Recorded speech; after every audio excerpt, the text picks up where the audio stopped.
Ya pemirsa, baru saja kita menyaksikan bagaimana paket pengantar dialog kita di Apa Kabar Indonesia pagi hari ini. Saya sih cuma berharap semoga Pak Presiden Prabowo Subianto ini puasanya nggak batal.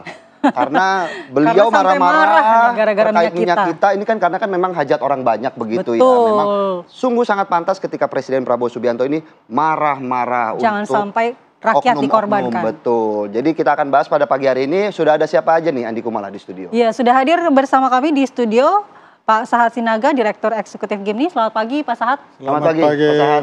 Selamat pagi Mas Philip. Kemudian ada Pak Sudaryatmo, anggota YLKI dan BPKN. Selamat pagi Pak Sudaryatmo. Selamat pagi semua. Pagi. Kemudian melalui daring juga sudah bergabung Bang Andre Rosiade, anggota Komisi 6 DPR, fraksi Partai Gerindra. Selamat pagi Bang Andre. Pagi Bang Andre.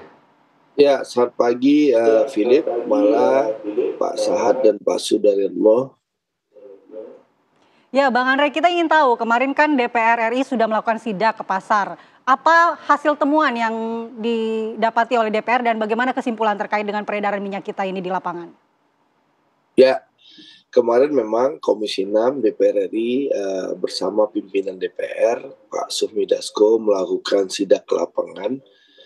Kita datang ke pasar Keramat Jati ya untuk mencek perkembangan evaluasi yang dilakukan oleh pemerintah soal yang pertama bagaimana soal isi dalam kemasan dan juga soal HET, karena ini concern dari kami di DPR di awal Maret untuk mengingatkan pemerintah, dan untuk itu kita mencek ke lapangan. Alhamdulillah ada beberapa hal temuan kita. Yang pertama, sejak 1 minggu terakhir HET sudah normal di 15.700, baru 1 minggu terakhir ini. Yang kedua, dari produksi produk-produk minyak kita yang kami temukan di lapangan, ada 3 merek ya, merek Apicol, lalu mereknya Sinarmas dan mereknya Wilmar. Itu kita menemukan bahwa isi kemasan itu sesuai, bahwa kemasan pouch ya, kantong itu mereka betul-betul 1 liter ya, sesuai dengan takaran. Nah, memang kemarin kita juga temukan ada produksi yang di luar minyak kita. Tadi saya lihat di layar ada tuh merek Rizky BTP, itu memang di botolnya tidak ada jumlah kemasannya, lalu juga tidak ada kapan waktu expire-nya. Waktu kita cek barcode-nya juga nggak ditemukan. Jadi itulah temuan kami di lapangan kemarin dalam rangka melakukan evaluasi dan sidak hasil rapat kami dengan Mendak di awal Maret yang lalu. Itu follow up-nya seperti itu. Seperti itu Mala dan Philip. Oke, Bang Andre, tadi kita sudah mendengarkan bagaimana pernyataan dari Bang Andre. Mungkin saya langsung mau ke Pak Lahat melihat bagaimana upaya dari pemerintah tentunya untuk mengatasi permasalahan ini. Apakah sudah cukup begitu Pak Lahat?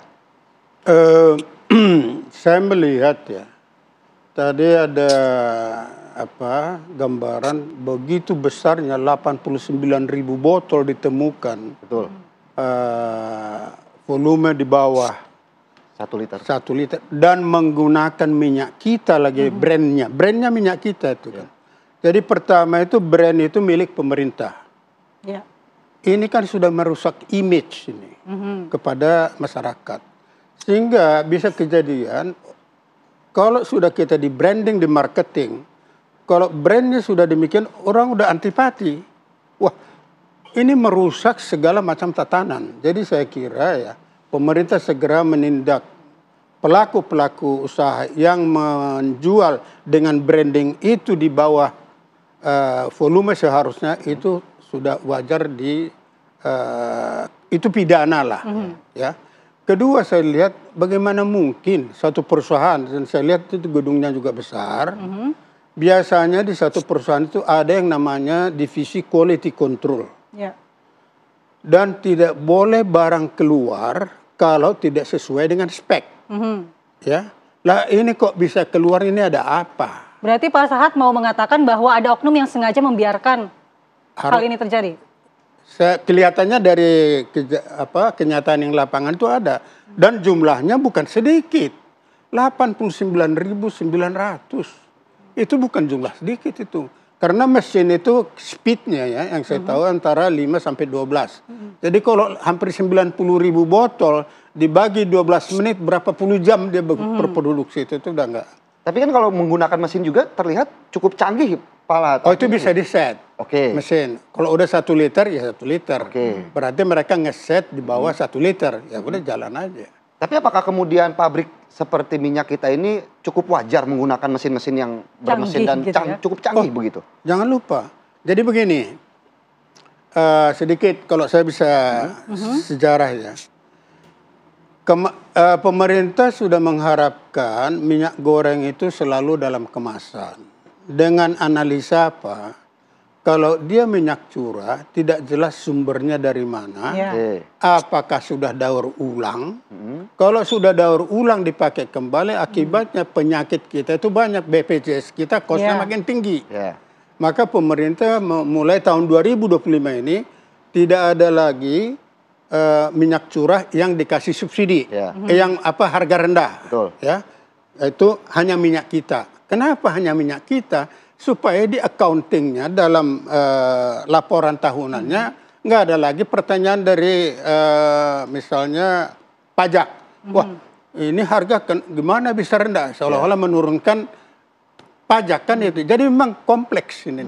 Oleh karena itu saya pikir ya minyak kita sudah brand pemerintah itu. Kalau saya yang punya pemilik brand dirusak orang, saya pasti tuntut. Ya Pak, tapi dari pelaku-pelaku usaha yang memproduksi dan mendistribusikan minyak kita ini memang dilengkapi dengan peralatan canggih seperti itu adalah hal wajar? Harus. Karena apa?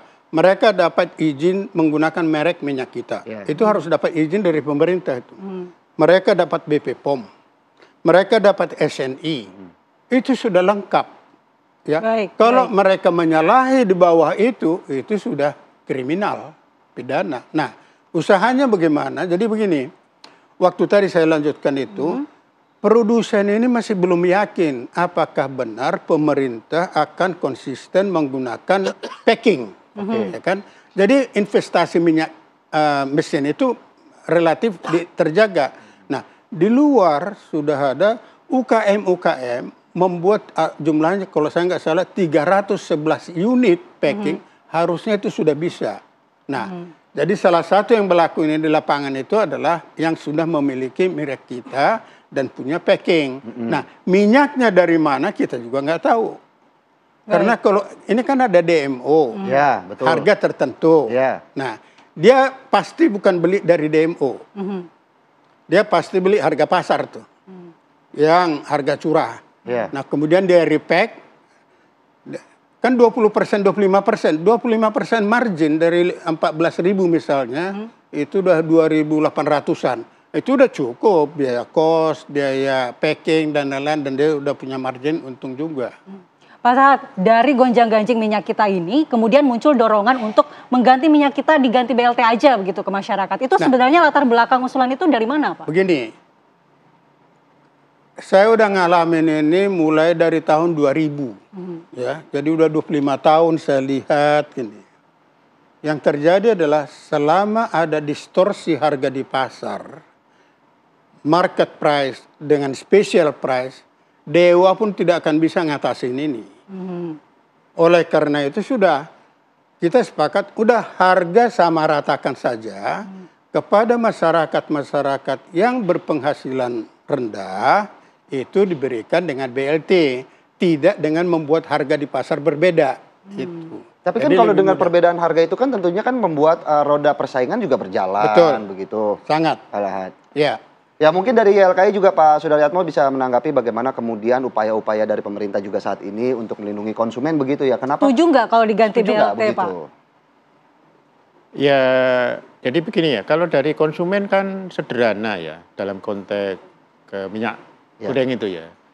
Jadi ada 3 hal. Yang pertama adalah ketersediaan dulu kan gitu. Oke. Ya tersedia. Kemudian yang kedua adalah harganya terjangkau. Harganya terjangkau itu juga begini ya. Terjangkau dalam konteks tadi dari sisi konsumen masih terjangkau, tapi juga masih dalam perhitungan keekonomian kan gitu, dari sisi pelaku usaha, dari Ekonomis sisi pelaku begitu ya, usaha, bisa dibilang ya. pelaku usaha kan gitu. Terus yang ketiga dari sisi mutu kan, Ya. dari sisi mutu. Nah, problemnya sebenarnya sekarang kan di harganya tadi kan gitu loh. Harga dan Harga tadi apa? Jadi gini ya Pak, di sini kan apa? Pemerintah menentukan HIT, tapi di lapangan itu kan ada dua masalah. Ya. Satu tadi volumenya dikurangi, yang kedua harga HIT-nya di atas HIT kan gitu loh. Nah ini yang juga kita harus ini ya, harus telusuri mekanisme penentuan HIT ini yang harus dilakukan review kan gitu loh. Jadi kalau kita bandingkan di beberapa negara seperti di India itu dia ada Essential Commodity Act. Jadi kalau suatu komoditas itu masuk kategori Essential Commodity Act, intervensi pemerintah itu ada 3. 1 di produksi, 2 di distribusi, yang ketiga di pricing policy. Dalam kasus minyak tanah, pemerintah itu hanya pricing policy, tapi dia tidak intervensi di distribusi dan di produksi kan gitu loh.